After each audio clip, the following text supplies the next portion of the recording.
Hello friends, omniscient channel में आपका स्वागत है। और आज आप इंग्लिश जो कि बहुत ही इम्पोर्टेंट है, अंग्रेजी के ज्ञान के बिना ना आप मोबाइल चला पाएंगे, ना ही मैसेज पढ़ पाएंगे, या बहुत सारे चीज़, मतलब इंग्लिश के बिना कुछ हो ही नहीं सकता है। तो देखिए, ये वीडियो जो है उन लोगों के लिए टारगेटेड है जो कि घरों में हैं, वैसी महिलाएं जिन्होंने अभी तक नहीं पढ़ा है अच्छे से इंग्लिश, या ऐसी लड़कियां जो नहीं जानती हैं। इसके अलावा वैसे ग्रामीण क्षेत्र के लड़के हैं जिनको इंग्लिश और अंग्रेजी पढ़ना लिखना और थोड़ा थोड़ा बोलना नहीं आता, तो उन सब के लिए बहुत ही इम्पोर्टेंट हो जाने वाला। साथ ही छोटे छोटे बच्चे जो घरों में हैं और अंग्रेजी पढ़ना चाहते हैं, अंग्रेजी मीडियम से भी हैं, लेकिन फिर भी उनको थोड़ा सा जो है नहीं लिखने आता है, उन सब के लिए इम्पोर्टेंट है।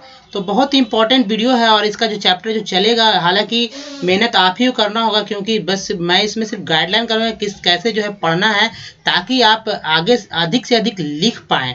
दोस्तों, इसे शुरू करने पहले आपसे निवेदन है कि अगर आपने अभी तक चैनल को सब्सक्राइब नहीं किया तो चैनल को सब्सक्राइब कर लीजिए, बेल आइकन को ऑन कर लीजिए, ताकि ओमनीसेंट इंग्लिश 1 से लेके जितने भी लेसन्स होंगे, सब लेसन जो आपके सामने आते रहे रेगुलर। और अगर आप ज़्यादा से ज़्यादा लोग अगर देखेंगे तो जाहिर सी बात है जो अंत तक आएगा।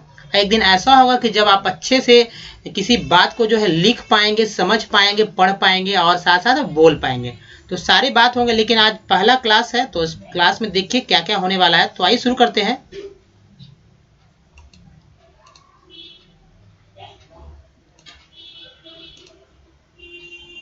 तो ओमनीसेंट इंग्लिश, जिसमें writing and spoken with easy step, बहुत आसान शब्दों में, अगर आप नहीं कुछ जानते हैं तो आप यहाँ जुड़े। हालांकि सब जगह कुछ ना कुछ तो लोग जानते हैं, फिर भी बेसिक से है, बेसिक। और सबसे अगर आप जीरो है और अपने आप को जीरो मानकर ही यहाँ से चलें, ठीक है। बाकी सब नॉलेज तो आपके पास है ही। तो आइए आगे देखते हैं।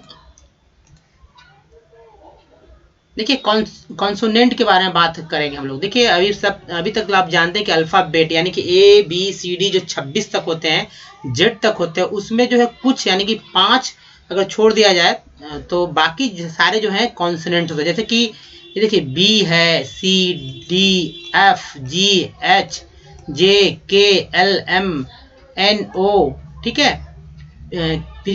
क्यू है, R S T V W X Y Z, यानी कि 26 को छोड़कर मतलब 26 जो है ये सभी कॉन्सोनेंट ही हैं।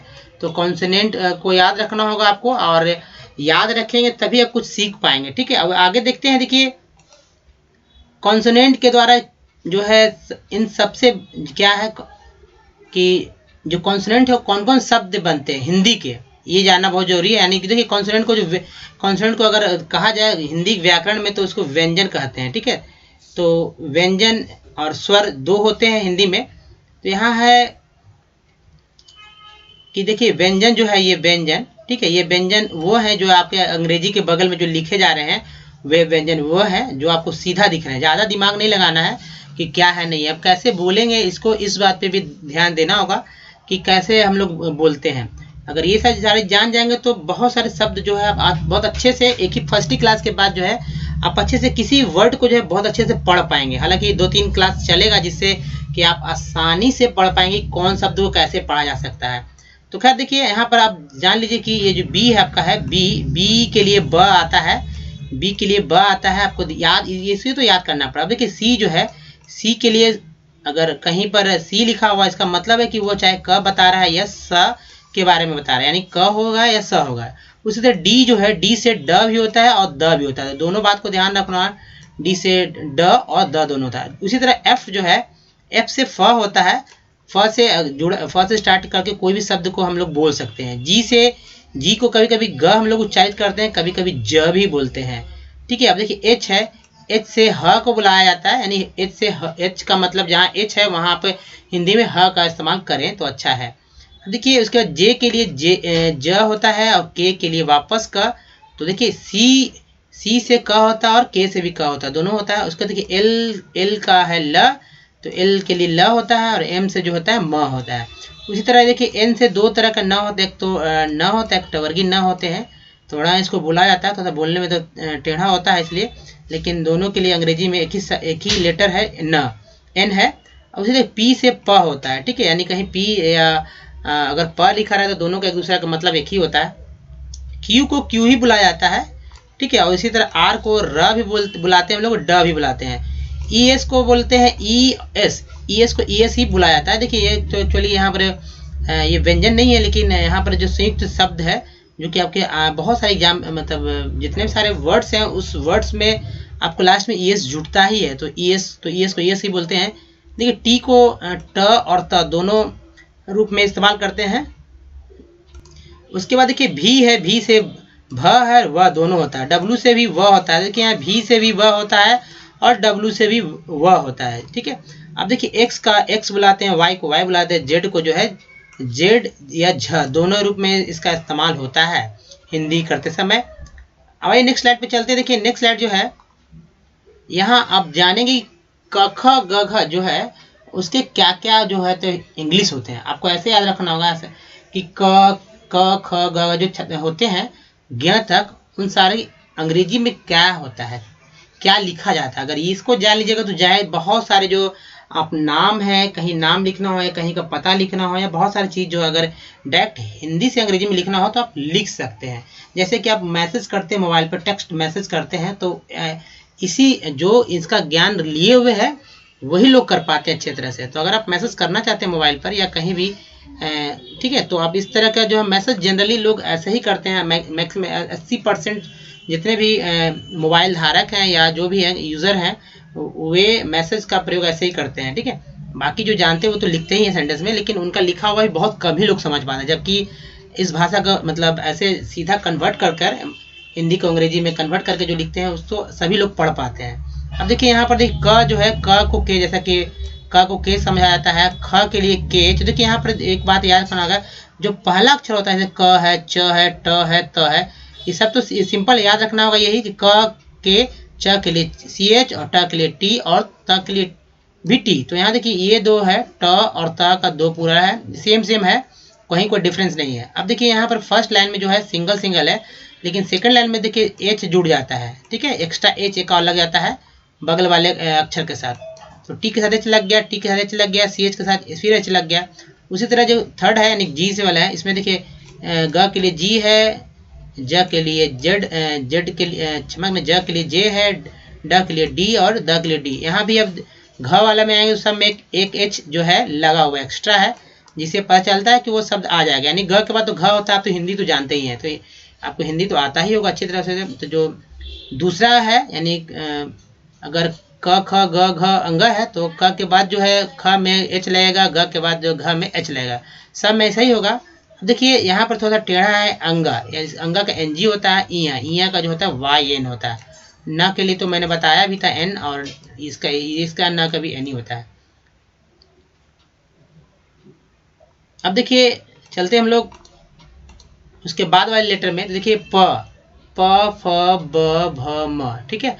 तो देखिए प का जो होता है ये पी होता है, जबकि फ के लिए पी एच, फिर से एच आ गया है ना। अब देखिए बी से ब और भ के लिए बी एच, ठीक है। म का सिंगल म होता है, जबकि अब देखिए यहाँ से डिफरेंस है, वाई के लिए यह आता है, इसे यहाँ से याद रखना बहुत जरूरी है। बाकी सब तो ट्रिक पे याद हो सकता है, लेकिन यहाँ से याद रखना इजी होता है। देखिए वाई के लिए यह, आर के लिए र है, ल के लिए एल होगा, डब्लू के लिए व के लिए डब्लू और भी दोनों होता है, और तलाबे श जो है, तलाबे श जिसको बोलते हैं, एस एच होता है। उसी तरह दंती स जो है, दंती स के लिए सिर्फ सिंगल एस, और मूर्धन्य स के लिए एस एच होता है। तो ये दो को याद रखना होगा कि एस एच वाला ये स है, तलाबे स और मूर्धन्य स, ठीक है। अब ह के लिए एच होता है, मैंने बताया था पीछे। और अच्छा ये सबसे टेढ़ा है, इसको आप अच्छे से याद कर लेंगे। अच्छा के लिए के एस एच होता है, यानी कि एस एच के पहले के लगाते हैं। तरह के लिए टी आर, ठीक है, टी आर होता है तरह के लिए। अज्ञा के लिए जी वाई होता है, ठीक है, जी वाई होता है, इसका मतलब ज्ञ होता है। अब बात करेंगे सबसे इम्पोर्टेंट, ठीक है। तो इम्पोर्टेंट है आ ई उ री, ये सारे हैं, ठीक है। तो उसके बाद देखिए अ के लिए जो है जनरली हम लोग ए का इस्तेमाल करते हैं, नहीं भी करते हैं। आ के लिए हम लोग डबल ए का इस्तेमाल करते हैं, ये कभी कभी होता है आ डबल आ का इस्तेमाल होता है, लेकिन आ के लिए भी हम लोग सिंगल ए का ही इस्तेमाल करते हैं। आई के ई के लिए, छोटी के लिए आई का इस्तेमाल करते हैं, जो छोटी आई होती है, ठीक है। उसके बाद बड़ी ई के लिए डबल ई का इस्तेमाल करते हैं। यू के लिए सिंगल यू, मतलब छोटा यू है, बड़ा यू है। बड़ी यू के लिए जो यहाँ बड़ी यू होती है, बड़ी यू के लिए डबल ओ होता है, ठीक है, डबल ओ जहाँ जहाँ इस्तेमाल, यानी कि बड़ी उकार की मात्रा है। री के लिए आर आई, ठीक है। उसी तरह देखिए ए जब रहेगा, ए के लिए ई इस्तेमाल करेंगे, आई के लिए ए आई, इसे याद रखेंगे, बहुत यहाँ से बहुत इंपॉर्टेंट हो जाता है। ओ के लिए तो ओ है। अब यहाँ तीन जो बहुत हमेशा भूल जाते हैं लोग, बच्चे लोग सभी लोग भूल जाते हैं। औ के लिए ए यू और अन के लिए ए एन और अ के लिए ए एच, ये हो गया। अब देखिए वॉवेल की बात करेंगे हम लोग। जैसा कि मैंने बताया था आपको कि वॉवेल जो होते हैं वो वॉवेल 5 होते हैं, ए ई आई ओ यू। इसके द्वारा जो है कौन कौन शब्द का हम लोग उच्चारण कर सकते हैं। देखिए तो देखिए अ आ ई ए ओ उ आदि जो होते हैं ये ए ई आई ओ यू द्वारा जो है बुलाए जाते हैं। इसके द्वारा इन सब चिन्ह को सूचित किया जाता है। कौन कौन से ए आई ओ यू के द्वारा जो चिन्ह सूचित किया जाता है, देखिए आप देखेंगे कि बहुत इंपॉर्टेंट है। देखिए आ के लिए तो कुछ नहीं है, यहाँ पर कोई चिन्ह नहीं दिया हुआ है, जबकि आ के लिए आकार की मात्रा जो होती है ना वो है, इसका चिन्ह ही है। आ का मात्रा आकार के चिन्ह होता है। छोटी की मात्रा, छोटी कार जो आपको दिख रहा है ऐसा, ये मात्रा होती है छोटी के लिए। बड़ी के लिए ये वाली होती है, तो इसको हर्षई बोलते हैं।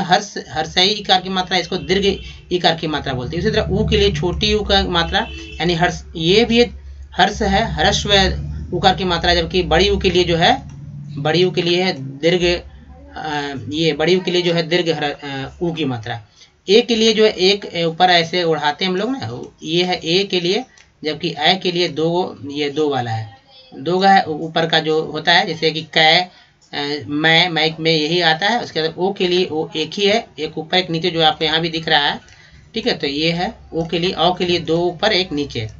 अन के लिए ये मात्रा है, बहुत याद रहे, इसलिए याद रखना होगा क्योंकि अगर ये याद रहेगा तो आपको पता चल जाएगा कि इसका जगह कौन को। जैसे कि ए के लिए तो आप मैंने बताया कि ए के लिए ए है, डबल ए के लिए आ है, आई को आई से डबल ई के लिए ई को इस्तेमाल करते हैं, यू के लिए यू, और बड़ी यू के लिए डबल ओ का इस्तेमाल करते हैं, और ई के लिए ई, और ए आई के लिए ए आई इस्तेमाल करते हैं, जबकि ओ के लिए ओ के लिए ए यू, ठीक है। अन के लिए ए एन का इस्तेमाल करते हैं, जबकि अ के लिए ए एच का इस्तेमाल करते हैं। इसीलिए इन चिन्हों को जहाँ हिंदी में जहाँ भी ये बिंदु, अगर मान लीजिए बिंदु है तो इसका मतलब ए एन वहाँ देना ही है, और अ के लिए विसर्ग के लिए एच देना है। तो जहाँ जहाँ ये मात्राएं हैं बस वो आप बैठा दीजिए, बस सिंपल सा। और बाकी कखा गा का है उसके बाद में कैसे होगा उसके भी बारे में देखेंगे, कैसे ये हो जाएगा इजी आपके लिए। अभी नया नया तो थोड़ा सा परेशानी हो जाएगी। देखिए यहाँ से समझे मात्राओं के कैसे पहचान करना है, ठीक है। तो देखिए मात्राओं के पहचानने के लिए क्या करना होगा, जैसे कि अ है, आ को ए देंगे, जैसे कि मैंने अभी बता दिया था। आ की मात्रा जो कि ये है, आ की मात्रा का ये चिन्ह है, और इसके लिए डबल ए, ई के लिए छोटी के लिए आई दे देंगे, ठीक है। बड़ी के लिए दो को ई देंगे, इसका मात्रा ये है। ऊ के लिए जो इसके चिन्ह ये है, और ये वाला देंगे अंग्रेजी लिखते समय। बड़ी ऊ के लिए डबल ओ देंगे। री के लिए, री देखिए कई तरह से र का इस्तेमाल होता है। एक तो रेफ ऊपर रहता है, इसे कर्म में रहता है, कर्म में से रेफ रहता है, क्री में जैसे इधर रहता है, जैसे कृपा में ये होता है। तो ये दोनों के लिए आर आई का इस्तेमाल होगा। एक इसका चिन्ह ये है, और इसके लिए ई का इस्तेमाल होगा। ए का चिन्ह देखिए यहाँ है डबल, जिसका ए आई का चिन्ह इस्तेमाल होगा। ओ के लिए चिन्ह ओ का इस्तेमाल, औ के लिए चिन्ह ए का इस्तेमाल, अन के लिए ए एन और अ के लिए ए एच का इस्तेमाल होता है। बहुत ही इस बात को आपको याद रखना होगा, लिखना ही पड़ेगा, नहीं लिखेंगे तो कॉपी तैयार नहीं होगी और बाद में रिवीजन करते समय बहुत दिक्कत होगा। तो सारी बातों को वीडियो पॉज करके जो लिखते चलिए, ताकि आपको पता चल सके कि आपने क्या पढ़ा, क्या नहीं पढ़ा, क्या याद है, क्या याद नहीं है। अब देखिए वॉवेल के द्वारा उच्चारण कैसे करना चाहिए, ठीक है। तो इन बातों को जानना भी बहुत जरूरी है, क्योंकि अगर आप जान लेते हैं कि वॉवेल के द्वारा कैसे उच्चारण करना है तो आप बहुत अच्छे तरह से बहुत कुछ जान पाए।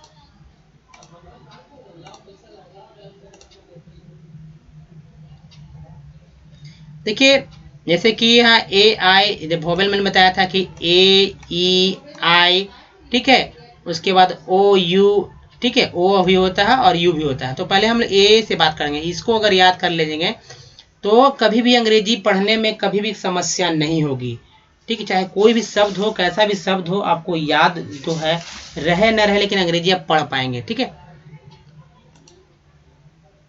देखिए अ से हम लोग अगर जहां जहां ए लिखा रहे, कोई मान लीजिए अंग्रेजी का कोई शब्द है, ठीक है, जैसे शब्द कोई भी रहे, जैसे कि मैन, मान लीजिए छोटा सा शब्द लेते हैं, मैन, मैन लेते हैं, ठीक है, मैन जो होता है मैन, इसमें एन आता है, कहीं भी ए आता है तो ये आ गया ना।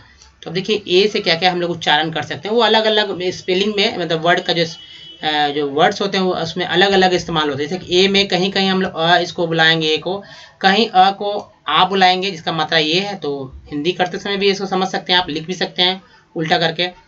कहीं कहीं ए को जो है, अगर ए लिखा हुआ इसको ए समझेंगे, ऐसे समझेंगे, ए को ए समझेंगे, कहीं कहीं ए को जो है ए के रूप में पुकारेंगे, ए।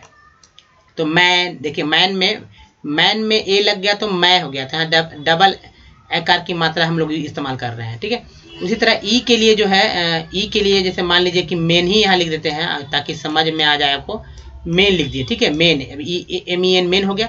अब देखिए ई को हम लोग कभी कभी अ बुलाते हैं, कभी आ भी बुलाते हैं, मात्रा भी ध्यान में रखना होगा। कभी जो है ई बुलाते हैं छोटी, कभी बड़ी ई भी बुला लेते हैं, कभी ए बुलाते हैं। अब देखिए मेन, तो यहाँ पर हम लोग ये वाला सिंगल वाला इस्तेमाल कर रहे हैं मेन बुलाने के लिए, ठीक है। अब कभी कभी, अब जैसे कि बिन होता है, बिन में डबल ई की इस्तेमाल होता है, जैसे बिन होता है, बिन आप तो जानते ही होंगे, EN, बिन जो होता है इसका मतलब होता है कि ई का इस्तेमाल हो रहा है यहाँ पर, छोटी बड़ी का। अब आई के लिए देखिए अ भी बुलाते हैं, इसको आ भी बुला सकते हैं, ई भी बुला सकते हैं और आई भी बुला, जैसे कि माइट में, माइट नहीं बुलाते, माइट MIGHT, या नाइट बुलाते हैं हम लोग, या फाइट बुलाते हैं, सब में IGHT जो है ना इसका। तो आई को यहाँ पर सिर्फ आई के लिए जो है आई इस्तेमाल होता है, ये नहीं कि अ बुलाएंगे या ई छोटी है, आई का मतलब छोटी इकार की मात्रा नहीं, यहाँ आई हो जाएगा, आई यहाँ पर आई बन जाएगा, ई मतलब छोटी ई, जो छोटी एक्चुअली जो छोटी ई कार की मात्रा है, और इसके लिए आई का इस्तेमाल होता है। यहाँ पर माइट में ई नहीं बल्कि आई हो जाएगा। अब देखिए ओ है, ओ को हम लोग अ भी बुलाते हैं, जैसे कि जैसे कि बहुत सारा है, ओ कैसे बुलाएंगे वो बता देंगे। ओ है, ओ के बाद अ है, अ के बाद आ है, ऊ है, छोटी बड़ी दोनों हो जाएगा यहाँ पर, और ओ है, ओ को इतना सारा से हम लोग बुलाते हैं, पढ़ते हैं। उसके बाद यू के लिए क्या पढ़ते हैं, तो अ भी पढ़ते हैं, आ भी पढ़ते हैं, छोटी ऊ बड़ी ऊ दोनों बुलाते हैं, और EU भी पढ़ते हैं।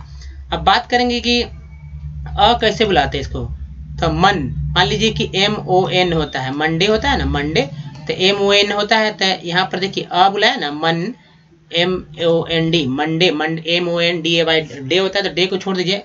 और तो देखिए MON, तो ओ नहीं हम लोग यहाँ बुलाकर क्या बुला रहे हैं, मन, यानी कि, तो यहीं से बनते हैं यही सारे शब्द। अगर इस बात को याद रखेंगे, जैसे कि यू है तो यू को भी अ बुलाते हैं, जैसे कि कैसे, तक मान लीजिए कफ लिख देते हैं, CUGH, ठीक है,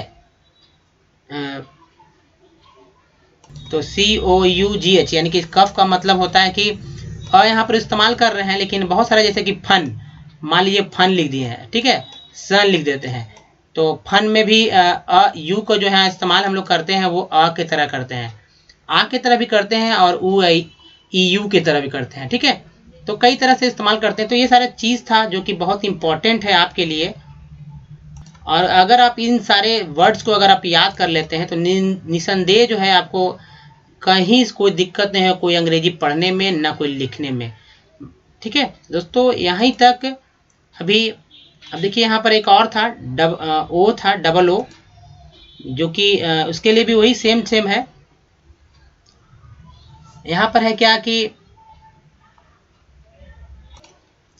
देखिए यहाँ पर डबल ओ का है, ठीक है, यहाँ पर डबल ओ के कभी कभी डबल ओ भी रहता है, यहाँ पर छूट गया है, तो उसको भी अ बुला दीजिए, सुन, ऐसे बहुत सारा बताते हैं, जैसे आ हो जाता है। उसी तरह छोटी ऊ बड़ी ऊ दोनों है, फिर ओ है, फिर ऊओ है, और फिर ऊओ का मतलब छोटी, कहीं कहीं मात्रा भी रहेगा, उकार की मात्रा ओ भी रहेगा साथ में।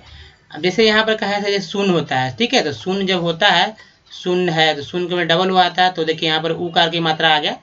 तो खैर ये तो पहले मैंने बताया ही था। तो खैर ये है बहुत इंपॉर्टेंट, ये वाला जो है चार्ट है, एक तरह से चार्ट को लिख लीजिए। उसके बाद आप, जैसे मैं बता रहा हूँ, सभी वर्ड्स को पढ़ने का प्रयास कीजिए, जो कि आप कहीं से भी खोज सकते हैं, कहीं भी आपके मोबाइल में, कहीं भी कुछ भी, कहीं से कुछ लिखा हुआ है, आपको नहीं पढ़ने आ रहा है, तो आप इसे देखिए और इसको समझने की कोशिश कीजिए, आपको बहुत अच्छे से आसानी से पढ़ने आ जाएगा। अगर इस चैप्टर को आप 3 से 4 बार देख लेंगे तो निश्चित ही आपको अच्छे तरह से समझने आ जाए कैसे पढ़ा क्या जाता है। और फिर बात तो लिखना तो आसान है ही। दोस्तों इस वीडियो में यहीं तक, और नेक्स्ट क्लास अगर इस वीडियो का जो है अगर अच्छा परफॉर्मेंस मिलता है लोगों को, अगर और चाहिए इसके ऊपर वीडियो तो आप ज़रूर देखें, ताकि मैं आपके लिए इसी तरह के वीडियो निश्चित रूप से आप डिपेंड रहिए कि 6 महीने में अगर आप चाहते हैं कि अच्छे से लिख पाएँ, कभी लिख नहीं पाएँ तो क्योंकि मैंने जो जहाँ से मैंने पढ़ा है और जो मैंने सीखा है तो बहुत आपको निस्संदेह, आप अगर Hindi medium pure Hindi medium के हैं, बहुत गांव के हैं, ठेठ गांव के हैं, कुछ नहीं आता तो आप निश्चित रहिए कि आपको बहुत कुछ आ जाने वाला है। जो पढ़े हैं शहर के लोग हैं उनके लिए नहीं है वीडियो, और नहीं देखें तो ज़्यादा बेटर है, बाकी सभी लोग के लिए बहुत ही फायदेमंद है। तब तो दोस्तों अब बने रहिए और आगे देखते रहिए कैसे कैसे जो है आपका अंग्रेजी या इंग्लिश का जो विकास होने वाला है। तब तक के लिए दोस्तों धन्यवाद। Don't miss the next video. तो अगला वीडियो देखना नहीं भूले। तो तब तक के लिए प्रैक्टिस करते रहें, ताकि जो है अगर आप लिख लीजिए, इसको लिखना ही होगा, नहीं लिखेंगे तो कॉपी नहीं बनेगी, तो लंबा सा रजिस्टर ले लीजिए ताकि उस पर सभी बात लिख सके। कम से कम A4 साइज का रजिस्टर होना चाहिए और थोड़ा चौड़ा होना चाहिए, क्योंकि बहुत सारे बात जो है आपको लिखने ही होंगे। इसके अगर आप लिखना चाहते हैं तो लिखें, अगर नहीं लिखेंगे तो लिखने नहीं आएगा, अगर नहीं बोलेंगे तो बोलने नहीं आएगा, बस यही बात है। तब तक के लिए दोस्तों धन्यवाद, थैंक्स फॉर वॉचिंग। और सभी बच्चों से और जो भी छोटे हैं, जितने भी ग्रामीण क्षेत्र के हैं, खासकर लड़कियां और लड़के, उन सबको ये वीडियो देखना ही चाहिए, क्योंकि मैं भी एक बहुत हिंदी ही मीडियम से हूँ और थोड़ा थोड़ा मैं जानता हूँ, जिसको मैं चाहता हूँ कि आप लोगों को मैं बता पाऊँ। तब तक के लिए दोस्तों धन्यवाद, थैंक्स फॉर वॉचिंग। और एक बात और कि अगर आपने अभी तक चैनल को सब्सक्राइब नहीं किया तो सब्सक्राइब कर लीजिए और बेल आइकन को ऑन कीजिए, ताकि आने वाली तमाम वीडियो की जानकारी सबसे पहले मिले। और सभी से आग्रह है कि लाइक का बटन जरूर दबाएं और अधिक से अधिक लोगों को शेयर करें, तो शेयर तो जरूर करें। धन्यवाद।